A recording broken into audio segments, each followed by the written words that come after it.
বাংলাদেশের ইতিহাসে প্রথমবার পূর্বাচল প্লট দুর্নীতির ৩ মামলায় সাবেক প্রধানমন্ত্রী শেখ হাসিনার ২১ বছরের সশ্রম কারাদণ্ড, আর তার ছেলে সজীব ওয়াজেদ জয় ও মেয়ে সায়মা ওয়াজেদ পুতুল দুটি মামলায় পেয়েছেন ৫ বছর করে কারাদণ্ড। আপনি যে প্রশ্নটি প্রথমেই করবেন, এই মামলাগুলো হঠাৎ কোথা থেকে এলো আর এত বড় রায় কেন? দুদকের তদন্ত অনুযায়ী রাষ্ট্রীয় ক্ষমতা ব্যবহার করে পূর্বাচল নতুন শহর প্রকল্পে ৩০ কাঠা সরকারি জমি বরাদ্দ দেওয়া হয় শেখ হাসিনা ও তার পরিবারের সদস্যদের নামে। যদিও আবাসন বরাদ্দের নিয়ম অনুযায়ী তারা ছিলেন যোগ্যতার বাইরে। মামলায় মোট আসামি ৪৭ জন, কিন্তু ৩টি মামলায় ব্যক্তি আসামি ২৩ জন।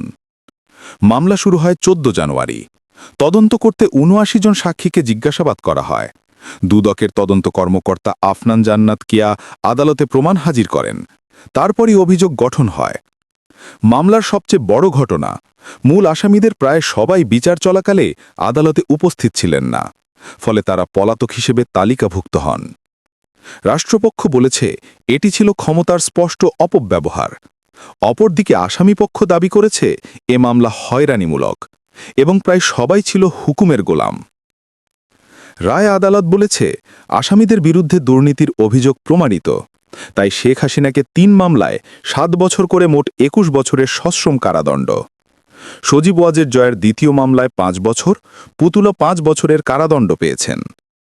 এটাই শেষ নয়, আরও ৩ মামলার রায় ১ ডিসেম্বর, যেগুলোতে আছেন টিউলিপ সিদ্দিক, রাদওয়ান মুজিব, আজমিনা সিদ্দিক সহ শেখ পরিবারের আরও সদস্য। রায়ের রাজনৈতিক অভিঘাত এখানেই, কারণ বাংলাদেশের রাজনীতিতে এ ধরনের রায় আগে দেখা যায়নি। একদিকে দুর্নীতির অভিযোগ বিচারিক প্রক্রিয়ায় এসেছে, অন্যদিকে শেখ হাসিনা দলসহ দেশের বাইরে অবস্থান করছেন। এসব রায় বাংলাদেশের প্রশাসনিক কাঠামো এবং ভবিষ্যৎ রাজনীতির ওপর বড় চাপ সৃষ্টি করছে। সরকারি কর্মকর্তা, সচিব, রাজুকের সদস্য, অনেকের দীর্ঘমেয়াদী প্রভাব পড়বে এই রায়গুলোতে। সোশ্যাল মিডিয়ায় এখন সবচেয়ে বড় বিতর্ক, এটি কি দুর্নীতির বিরুদ্ধে আইনের শাসন নাকি রাজনৈতিক প্রতিপক্ষকে দূরে সরানোর একটি কৌশল?